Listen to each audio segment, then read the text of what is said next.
We all know, and we've all heard, and we all feel the impact of life. Life is fragile. One moment, we're big, we're bold, we're happy, we're beautiful. And in the next moment, we get a phone call, or we get news, or something happens in our life, it may not even be loss, that just brings us to our knees. But maybe we can't go to our knees because too much is at stake. October 24th of 2003, my husband and I were 9 months pregnant. My husband and my brother decided to go out to get a very quick bite to eat. I didn't feel like going. I just, being 9 months pregnant, I just didn't feel well that night. And my husband said, "But Melissa, I want you to go." And he said, "I love you and I'm gonna miss you." And I said, "I'll miss you too, silly, but I'll see you in a couple of hours." A couple of hours later, I get a phone call that there's been a horrible crash just a mile from our home, that my brother's been seriously injured, and it doesn't look like my husband's gonna make it. My husband and brother were on their way home from dinner. My brother was the driver. My husband was the passenger. They were stopped at a red light. The left arrow turned green for my brother to proceed through the intersection, and that's when he did. And that's when a motorist driving anywhere 48 to 51 miles an hour, ran the light at a half a mile, T-boned my brother's car, instantly taking my husband's life. When I got that phone call, I remember jumping in my car and going just 1.25 miles down the road and pleading with God, "Not now, God, not now." That beautiful part of life, we were experiencing it, we were in it. We were 1 year and 5 days married, we were in a new home. I had just decided that it was time for me to start working from home. My husband was at the top of his job. Everything was going well. I get to the intersection, and there's just screaming sirens, and there's lights everywhere, and I just stop. And I just look all around me. But I also remember that I'm 9 months pregnant, and I'm carrying our child, and then I know that I need to make sure in that moment right there, I had to make a decision, not knowing what I was walking into, that I had to embrace the love and not the loss. I needed to make sure that I was inside of myself so that when I walked in there, that number one, nobody would pull me out because I needed to make sure that my brother was okay and I needed to make sure that my husband was okay. So right there, it was a peaceful, serene moment for me. The world stopped, even with everything going on, it stopped.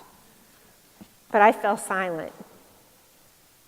And when I walked into that intersection, and they had already pronounced my husband, I will never forget the wails of my 6'4" brother, who was so distraught at what had just happened. And I remember it was time to console my broken brother, and it was time to say goodbye to the love of my life. I went over to my husband's vehicle, my brother's vehicle, where my husband had already passed, and I made him a promise.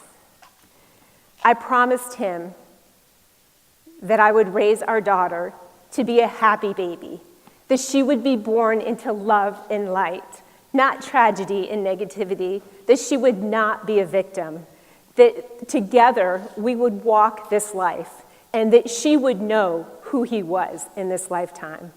I was able to thank him for giving me such a great love, for I got the gift of being able to be with the love of my life. 2 weeks later, Madison Grace Wandall was born. And when I held her in my arms, I made her the same promise. I promised her a life of goodness, a life of love, a life where she would not be a victim, she wouldn't be born into tragedy, but that we would together rise above our circumstance and make a reason for what had happened that night at our intersection.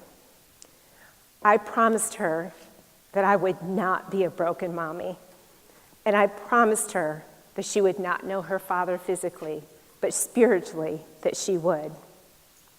I would embrace the love that I had been given and not the loss that I had been handed. Immediately, I started picking up the pieces. I started a foundation for children in grief, for children and teens in grief, and then I also simultaneously worked to pass a bill in my husband's name. Red light running is 100% negligible, and it's 100% preventable. So it was time for me to work with legislators and lawmakers, knowing nothing about politics. You know, I'm a hearts and flower girl. I'm not a politics person. And let me tell you something, I've learned a lot about politics.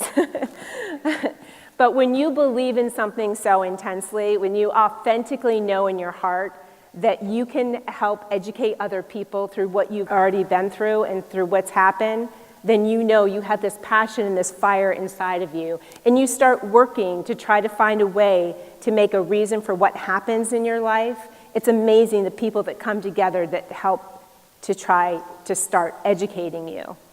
So for 5 years, I worked with legislators, civic leaders, and I did a lot on my own. And in May 13th, 2010, we passed the Wandall Traffic Safety Act that would allow for red light safety cameras at the most dangerous intersections in the state of Florida.